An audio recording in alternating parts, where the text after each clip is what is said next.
Assalamualaikum warahmatullahi wabarakatuh.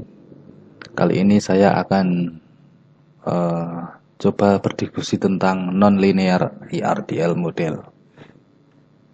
Nah, sebelumnya di video yang sebelumnya saya sudah berdiskusi tentang ARDL model. Nah, seperti ini modelnya. Jadi pada ARDL ini bersifat linear, artinya ini di sini nih, yang koefisien di sini, di sini, di sini, semuanya itu sifatnya linear. Artinya baik peningkatan maupun penurunan itu memberikan dampak yang sama. Contohnya misalkan koefisien di sini itu 0,5, berarti setiap kenaikan 1 X akan berdampak perubahan pada Y sebesar 0,5. Begitu juga dengan penurunan X sebesar 1 satuan, dia juga akan berdampak 0,5 pada perubahan Y. Nah, itulah yang kita sebut dengan linear. Namun, ketika kita membicarakan NRDL atau non-linear, nah, di sini akan memberikan dampak yang berbeda. Ketika ada perubahan X, ketika X-nya itu bertambah maupun pada X-nya berkurang, ini akan memberikan magnitude atau besaran yang berbeda. Nah, ketika sama, tidak memberikan hasil yang berbeda antara kenaikan dan penurunan pada X, maka itu dinamakan simetris. Namun ketika ada perbedaan antara dampak dari kenaikan atau dengan dampak ketika terjadi penurunan pada X, itu dinamakan asimetri.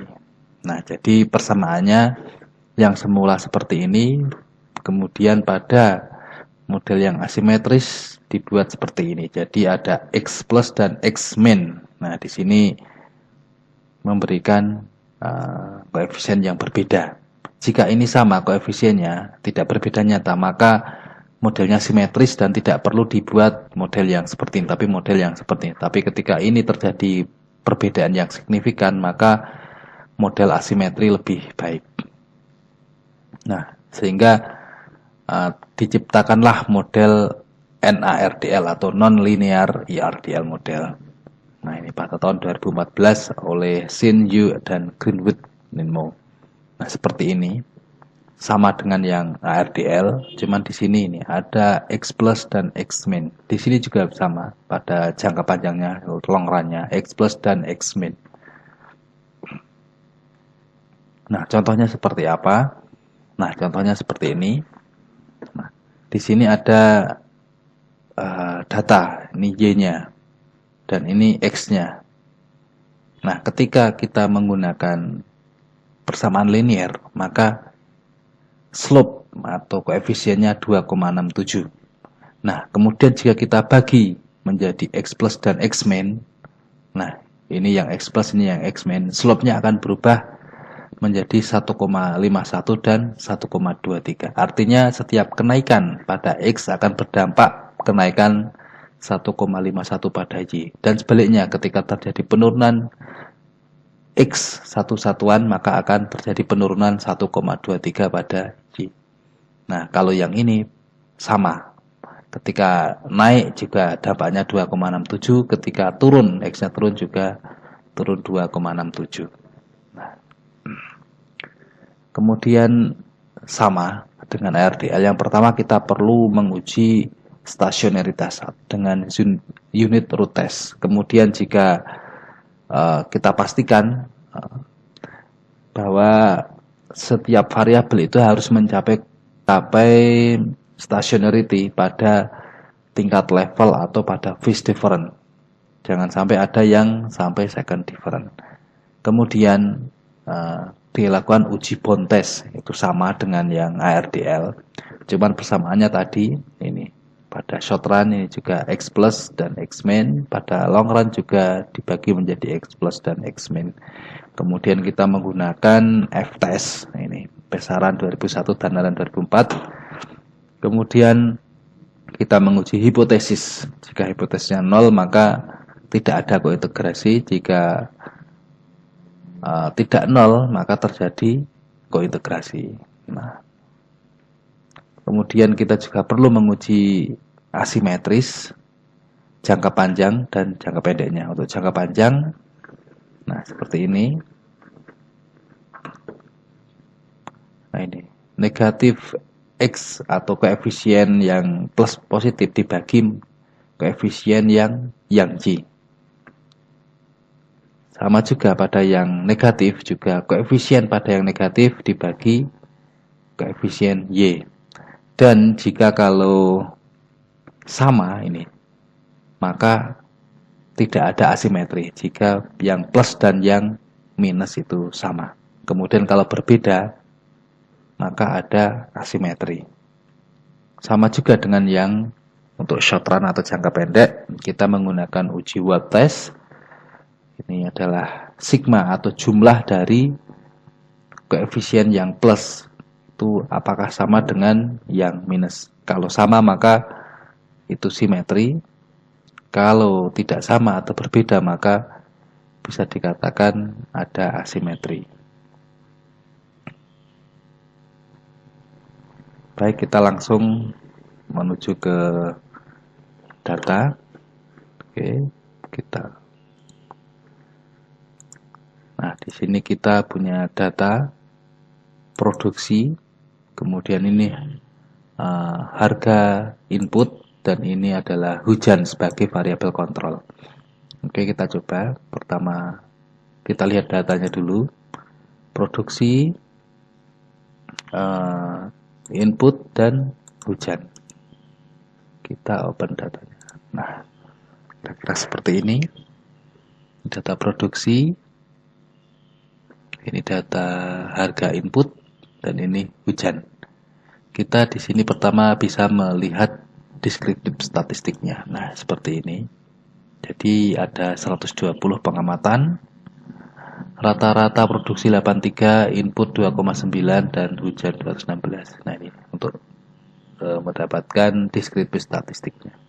Baik, kita selanjutnya, nah kita ingin melihat apakah stasioner atau tidak. Caranya kita klik sini, kemudian kita view unit true test pakai standar unit true test. Nah, pertama pakai ADF. Untuk tingkat level kita lihat, oh sudah mencapai stasioner. Nah, lakukan yang sama pada variabel yang lain. Oke, kita sekarang langsung menuju ke ARDL model. Klik yang dependent Y, kemudian X, kemudian control. Klik kanan open as equation. Nah, di sini kita ganti ARDL. Nah, kita rubah menjadi konstan. Saya suka yang ini 1 aja, kita coba 1. Nah, yang mau kita uji asimetrinya adalah harga input ini. Nah, kita pengen uji. Kita pindahkan ke sini. Ke long and short run asimetri. Sementara yang produksi tetap di sini, kemudian regresor yang tidak kita uji asimetrinya tetap di sini atau variabel kontrolnya. Kemudian kita klik OK.